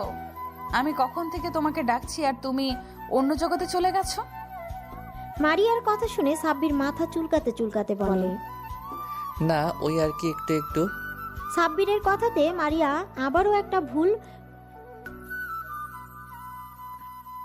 সাব্বিরের কথাতে মারিয়া আবারও একটা ভুবন ভুলানো হাসি দেয়, যে হাসিটা সাব্বিরের বুকের বা পাশে গিয়ে লাগে। তখন ও নিজেও হাসে। বাসের মধ্যে দুজনে হাসির শব্দ শুনে তিন্নি আর বাইরে থাকতে পারল না। ও বাসের ভিতরে উঠে এসে দেখে যে সাব্বির আর মারিয়া হাসছে। মারিয়া হাসতে হাসতে একেবারে সাব্বিরের গায়ের উপর ঢলে পড়ছিল। এমন কিছু দেখে তিন্নি রেগে হনহন করে সাব্বিরদের সামনে এসে বলে, কি হচ্ছে কি ভাইয়া? সবাই বাইরে তোমার জন্য অপেক্ষা করছে আর তোমরা এখানে কি করছো? তুমি এক্ষুনি আমার সাথে চলো। তিন্নি কাউকে কিছু বলার সুযোগ না দিয়ে সাব্বিরের একটা হাত ধরে টানতে টানতে নিয়ে যেতে লাগলো। তিন্নির এমন বিহেভিয়ারে মারিয়া তখনকার কথাগুলো মনে পড়ে, আর সাথে সাথে ওর মন খারাপ হয়ে যায়। তিন্নি সাব্বিরকে নিয়ে চলে যায়, আর মারিয়াও ওদের পেছন পেছন বাস থেকে নেমে পড়ে। মারিয়া ওর বান্ধবীদের সাথে আড্ডা দিতে লাগলো। সবার সাথে আড্ডা দিয়ে মারিয়ার মনটা ভালো হয়ে যায়। তারপর ওরা সবাই মিলে যে হোটেল বুক করেছিল সেখানে চলে যায়। হোটেলের প্রত্যেকটা রুমে 5 জন করে থাকতে পারবে। মারিয়া ওর বান্ধবীরা একটা রুমে চলে যায়। সাব্বির ভাইয়া, আমি ওই মেয়েগুলোর সাথে এক রুমে থাকবো না। তুমি কিছু একটা করো। আমি কিভাবে তোমাকে ছাড়া থাকবো? আমার রাতে একা ঘুম আসবে না। আমি নতুন জায়গায় ঘুমাতে পারি না। নতুন জায়গায় একা একা থাকলে আমার অনেক ভয় লাগে। তিন্নির কথা শুনে সাব্বির রেগে গেল আর বলল, তিন্নি, তুই কি বলছিস এসব? তোর কি মাথা ঠিক আছে? তুই কি পাগল টাগল হয়ে গেলি নাকি? তুই কি ছোট বাচ্চা নাকি যে তুই আমার রুমে থাকবি? তোকে আমি আগে আসতে বারণ করেছিলাম, আর এখন এখানে এসে এরকম নাটক করছিস? এসব নাটক বন্ধ কর। তোকে কি একা একটা রুম দেওয়া হয়েছে যে তুই একা থাকতে ভয় পাবি? তোর সাথে ওই রুমে আরও 4টে মেয়ে থাকবে, আর আমার এই রুমে আরও 4টে ছেলে থাকবে। এখন ঢং না করে সোজা নিজের রুমে যা। অনেক রাত হয়ে গেছে, রুমে গিয়ে ঘুমিয়ে পড়। কালকে সকালে আবার বেরোতে হবে, তারপর রাতে আবার এখান থেকে বাসায় ফিরতে হবে। ভাইয়া ভাইয়া, তুমি আমাকে এমন করে বলতে পারলে? আমি ওদের সাথে থাকবো। ওরা কি আমার পরিচিত নাকি? পিচ্ছি পড়ি, এই পাগলি, তুই কান্না করছিস কেন? দেখ, আমি তো শুধু তোকে কথাগুলো বোঝানোর জন্যই এমন করে বললাম, না হলে তুই তো আমার কথা বুঝতেই চাইছিলি না। এখন কান্না বন্ধ করে রুমে যা, ফ্রেশ হয়ে ঘুমিয়ে পড়। আচ্ছা ঠিক আছে, যাচ্ছি। কালকে কিন্তু তুমি আমার সাথে করবে, আর কারোর সাথে না। কথা দাও, তবেই আমি যাব। আচ্ছা ঠিক আছে। সত্যি? Thank you thank you thank you thank you ভাইয়া, I love you. Tinni room থেকে চলে যায়। পরের দিন সকালবেলায় সবাই রেডি হয়ে নাস্তা করে হোটেলের বাইরে অপেক্ষা করছে সবার জন্য। সবাই নিচে আসলে প্রিন্সিপাল স্যার মানে মারিয়ার আব্বু বলে, সবার উদ্দেশ্যে বলছি, কেউ একা কোথাও যাবে না, সবাই সবার সাথে থাকবে। প্রিন্সিপালের কথাতে সবাই সম্মতি জানায়। তারপর সবাই ঘুরতে বেরিয়ে পড়ে। অন্যদিকে মারিয়া শুধু দূর থেকে সাব্বিরকে আর তিন্নিকে ফলো করছে। সাব্বিরের পাশে তিন্নিকে মারিয়া কিছুতেই মেনে নিতে পারছে না। মারিয়ার ভেতরটা কষ্টে ফেটে যাচ্ছে, কিন্তু কারোর সামনে প্রকাশ করছে না। মারিয়া অন্যমনস্ক হয়ে বান্ধবীদের সাথে ঘুরছে আর সাব্বিরকে ফলো করছে। সাব্বির যখনই মারিয়ার দিকে তাকাচ্ছে তখনই মারিয়া জোর করে হাসার চেষ্টা করছে। একটা সময় ওরা সবাই মিলে একটা লেকের পাড়ে আসে। লেকের পাড়ে আসতেই মারিয়ার বান্ধবীগুলো ওকে বলল, দেখ মারিয়া, তুই কিন্তু একদম লেকের ধারে যাবি না। তুই যে সাঁতার জানিস না সেটা কি তোর মনে আছে? একবার যদি পা পিছলে পড়ে যাস তাহলে এখান থেকে না আর বেঁচে ফিরতে পারবি না। মনে আছে রে দোস্ত, সবই মনে আছে, আমি কিছুই ভুলিনি। মারিয়াদের এই সমস্ত কথা তিন্নি আড়াল থেকে শুনে নেয় আর একটা ডেবিল হাসি দেয়। সাব্বির ফোন দিয়ে সুন্দর কিছু মুহূর্ত ক্যামেরা বন্দি করছিল। ও খেয়ালই করেনি মারিয়া কোথায় আছে। একটা সময় ওর বান্ধবীরা সবাই প্রকৃতির অনুরূপ সৌন্দর্য দেখছে আর মারিয়া একা হয়ে পড়ে। আর সেই সুযোগে পিছন থেকে তিন্নি গিয়ে ওকে ধাক্কা দিয়ে লেকের পানিতে ফেলে দেয়। মারিয়া লেকের পানিতে পড়ে সাথে সাথে চিৎকার দিয়ে ওঠে আর বারবার সবাইকে ডাকতে থাকে। তারপর বেশ কিছুক্ষণ মারিয়া চিৎকার করতেই সবাই ছুটে লেকের কাছে এসে দেখে মারিয়া পানিতে হাবুডুবু খাচ্ছে। প্রিন্সিপাল স্যার মারিয়া বলে চিৎকার দেয়। তারপর পানিতে নামতে লাগলে সাব্বির এসে আটকে দেয়। তারপর নিজেই লেকের পানিতে ঝাঁপ দেয়। সাব্বির সাঁতরে মারিয়ার কাছে চলে যায়। তারপর নিজের সাথে জড়িয়ে নেয় মারিয়াকে, পানি থেকে তুলে আনে। মারিয়া অনেক পানি খেয়ে ফেলেছে। যার দরুন জ্ঞান হারিয়ে ফেলেছে। সাব্বির মারিয়াকে পাড়ে শুইয়ে দেয়। তারপর সাব্বিরের 2 হাত দিয়ে মারিয়ার পেটে চাপ দিয়ে পানি বের করতে থাকে। মারিয়া পেট থেকে পানি বের হওয়ার পরেও যখন ওর জ্ঞান ফিরছিল না, তখন সাব্বির ওর হাত ধরে ডাকতে থাকে।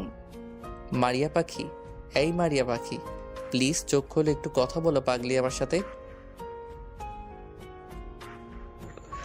না না, এই কিছুতেই হতে পারে না। আমার এত সাজানো প্ল্যানটা কিভাবে নষ্ট হলো? এইভাবে চললে একদমই হবে না। তাহলে সাব্বির আমার হাতছাড়া হয়ে যাবে, আর ওকে আমি কিছুতেই অন্য কারো হতে দিব না। সাব্বির শুধুই আমার। সাব্বিরকে আমি ছাড়া আর কেউ পাবে না।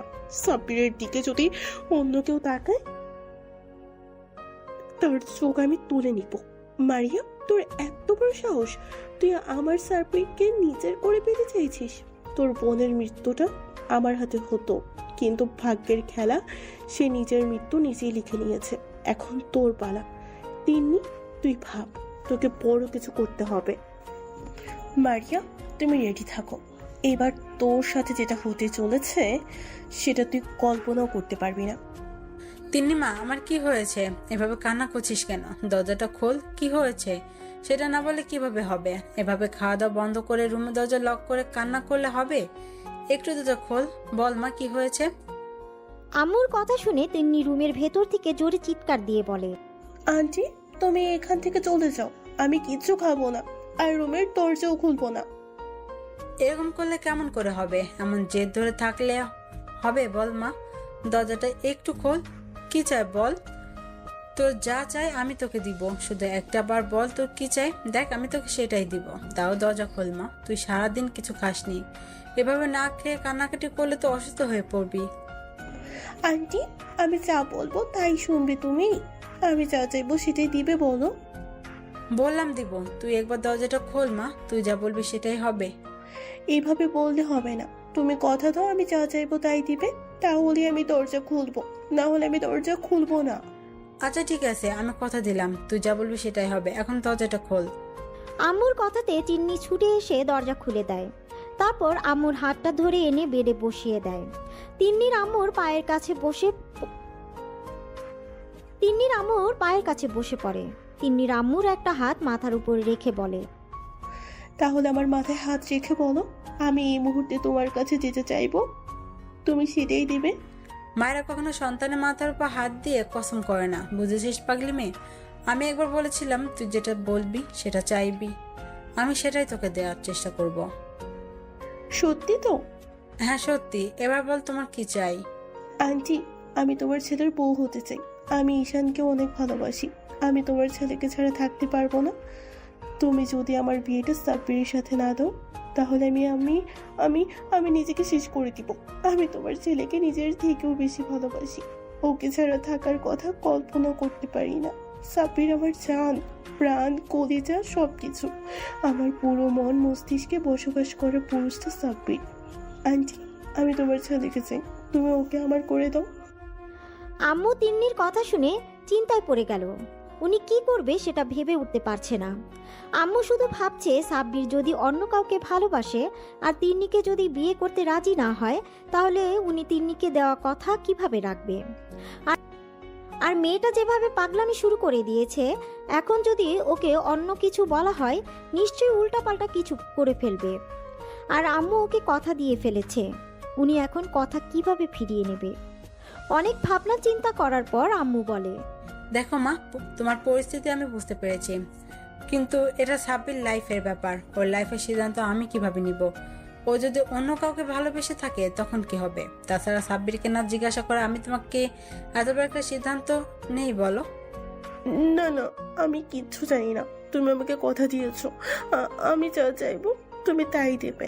আমার এখন তোমার ছেলেকে চাই, মানে চাই। আর বিয়েটা আমি কালকেই করতে চাই। আর যদি না হয়, আমি নিজেকে শেষ করে দিব। তিন্নির এরকম কথা শুনে আম্মু নিজের মন মস্তিষ্কের সাথে লড়াই করতে না পেরে তিন্নিকে কথা দিয়ে দেয় সাব্বিরের সাথেই ওর বিয়েটা দিবে, আর সেটা কালকেই। তিন্নি প্রচণ্ড পরিমাণে খুশি হয়, কারণ সবটা ওর প্ল্যান অনুযায়ী হয়েছে। তারপর সন্ধ্যাবেলায় যখন সাব্বির বাসায় ফিরে, তখন আম্মু ড্রয়িং রুমে বসেছিল। সাব্বির রুমে যেতে গেলে আম্মু ওকে সাব্বির শোন, তোর সাথে কথা আছে। জি আম্মু, বলো কি বলবে? তুই কি কাউকে ভালোবাসিস? মানে তোর কি কোনো পছন্দের মানুষ আছে? হঠাৎ এই প্রশ্ন কেন আম্মু? প্রশ্ন বদল প্রশ্ন চাইনি আমি, উত্তর চেয়েছি, উত্তরটা দাও। না আম্মু, আমি কাউকে ভালোবাসি না, আমার কোনো মনের মানুষ নেই। জন্মের পর থেকে আমি তোর কাছে কখনো কিছু চাইনি। আজকে যদি তোর কাছে কিছু চাই বা তোর জীবনের সবচেয়ে বড় সিদ্ধান্তটা যদি আমি নেই, তাহলে তুই কি সেটা মেনে নিবি? আম্মু, তুমি আমাকে পৃথিবীর আলো দেখিয়েছো, তোমার অধিকার আছে আমার সমস্ত বিষয়ে সিদ্ধান্ত নেওয়া। তুমি আর আব্বু ছাড়া আমার কে আছে বলো? তোমরা তো আমার পুরো পৃথিবী। তোমাদের জন্য কিছু করতে পারলে আমি নিজেকে ধন্য মনে করব। আম্মু, শুধু একবার বলো আমাকে কি করতে হবে বা তুমি কি চাও। তুমি যা বলবে আমি তাই শুনবো। আমি কথা দিলাম, তুমি যা বলবে আমি তাই শুনবো। এভাবে না, তুই আমার মাথায় হাত দিয়ে বল, আমি যা চাইবো তাই দিবি। কিরে, তুই চুপ করে আসিস কেন? বল, আমি যা চাইবো তাই দিবি। আমি চাই তোর সাথে তিন্নির বিয়ে দিতে। আমি আগামীকালকেই তোদের বিয়ে ব্যবস্থা করেছি। সাব্বিরের আম্মুর মুখে এরকম কথা শুনে যেন আকাশ থেকে পড়ল। ও নিজের কানকে বিশ্বাস করতে পারছে না। আম্মু নাকি তিন্নির সাথে ওর বিয়ে ঠিক করেছে। আম্মুর কথাটা শুনে সাব্বিরের বুকটা ধপ করে ওঠে, কারণ সাব্বিরের এই কয়দিনে খুব ভালোভাবেই বুঝতে পেরেছে ও মারিয়াকে প্রচণ্ড পরিমাণে ভালোবাসে, আর ওকে ছেড়ে থাকার কথা কল্পনাও করতে পারে না সাব্বির। দমটা বন্ধ হয়ে আসে, আর সেখানে অন্য কাউকে বিয়ে করার কথা ভাবলেও সাব্বিরের কষ্টে বুকটা ফেটে যাচ্ছে।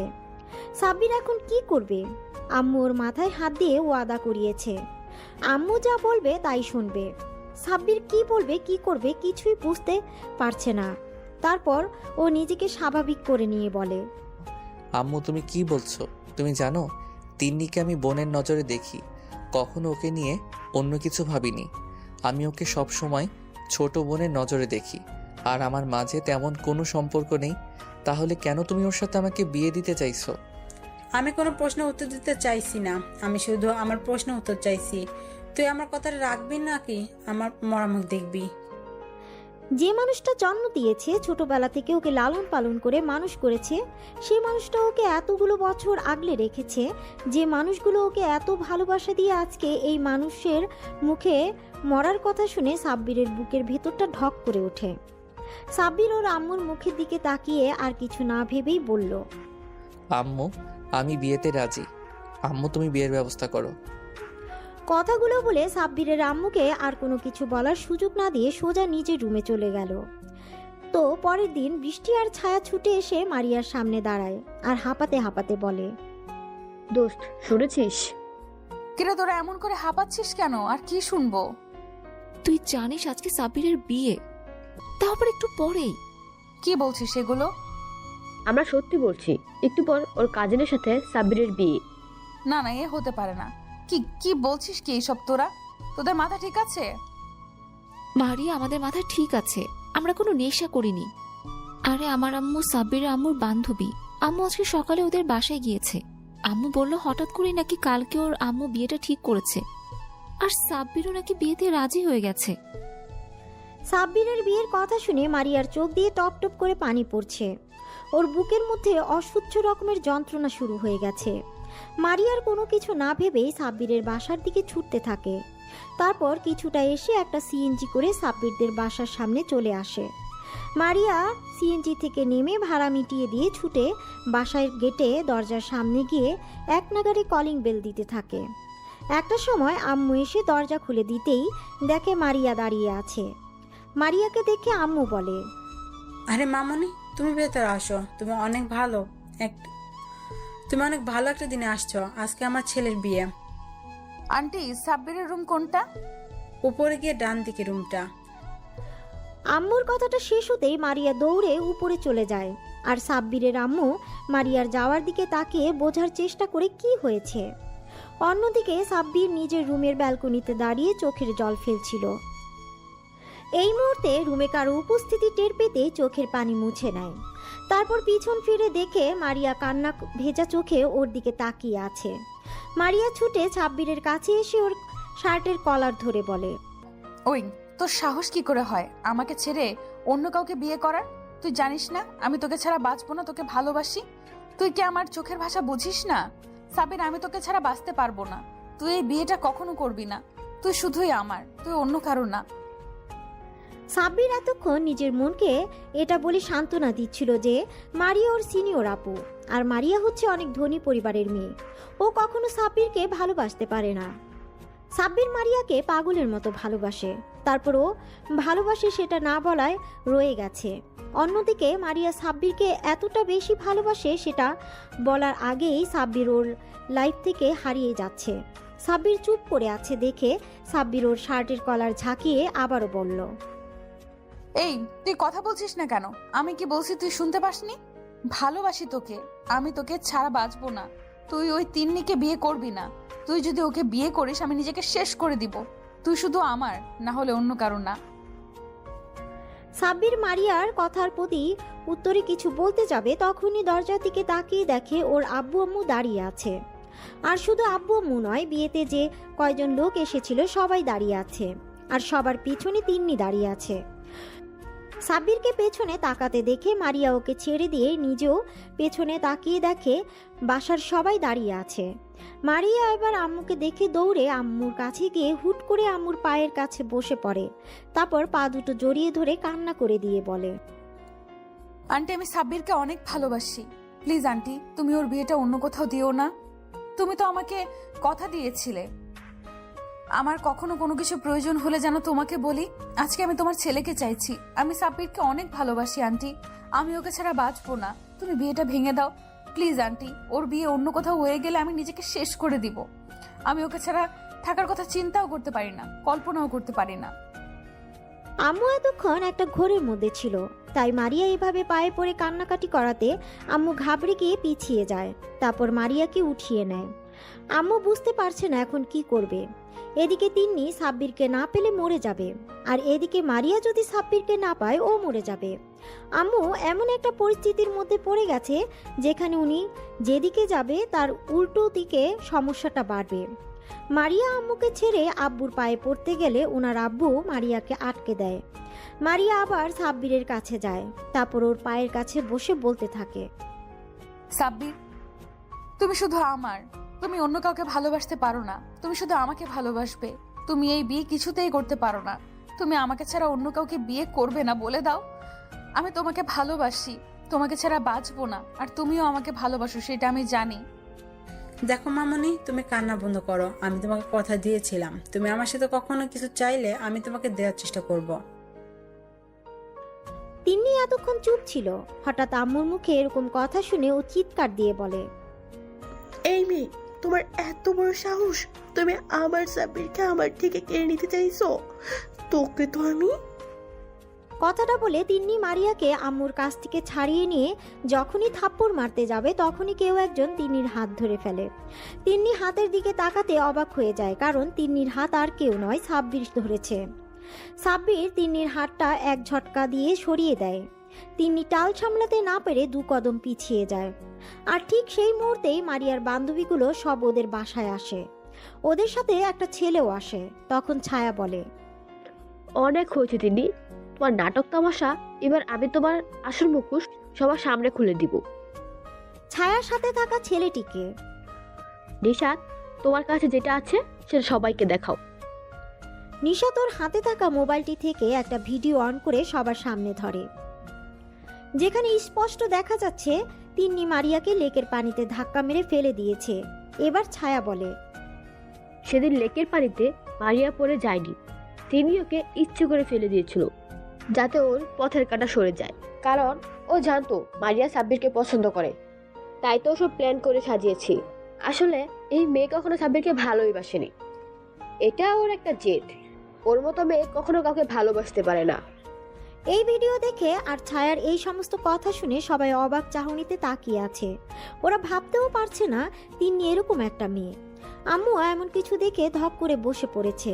তারপর আব্বুকে আম্মুকে উঠিয়ে নেয়। তখন আম্মু উঠে এসে তিন্নির সামনে দাঁড়িয়ে ওর গালে ঠাস ঠাস করে 2 থাপ্পড় মেরে দিয়ে আর বলে, আমার প্রথম থেকেই তোকে খুব সন্দেহ লাগতো, তাই তো আমি তোর সাথে বিয়ে দিতে চাইনি আমার ছেলে। কিন্তু তুই যে এত বাজে একটা মেয়ে সেটা জানতাম না। এবার আম্মু সাব্বিরের সামনে যায়, তারপর সাব্বিরের গালে ঠাস করে 2 থাপ্পড় মেরে দেয় আর বলে, এই তুই এখন ওই পাথরের মূর্তির মধ্যে দাঁড়িয়ে আছিস, তুই জানিস না তোকে এখন কি করতে হবে? সাব্বির গালে হাত দিয়ে দাঁড়িয়ে আছে। ঠিক সেই মুহূর্তে আবারও বাসার সামনে পুলিশ গাড়ি এসে থামায়। তারপর কতগুলো পুলিশ বাসার ভিতরে ঢুকে তিন্নিকে অ্যারেস্ট করে নেয়। তিন্নি মারিয়াকে নয়, ওর বোন নীলাকে ধর্ষণের পেছনে দায়ী, আর সেটা সবাই পুলিশের থেকে জানতে পারলো। এবার আম্মু অবাক হয়ে বলে, তুই কখন পুলিশকে ফোন করলি? সাইড থেকে সাব্বুরের আব্বু বলে, এতক্ষণ তো তোমাদের নাটক তামাশা দেখছিলাম, আমি কিছুই বলিনি। তুমি আমার ছেলেকে তোমার মাথায় হাত দিয়ে কসম করালে, তাও আমি কিছু বলিনি। কিন্তু এখন তুমি আমার ছেলেকে মারলে কেন?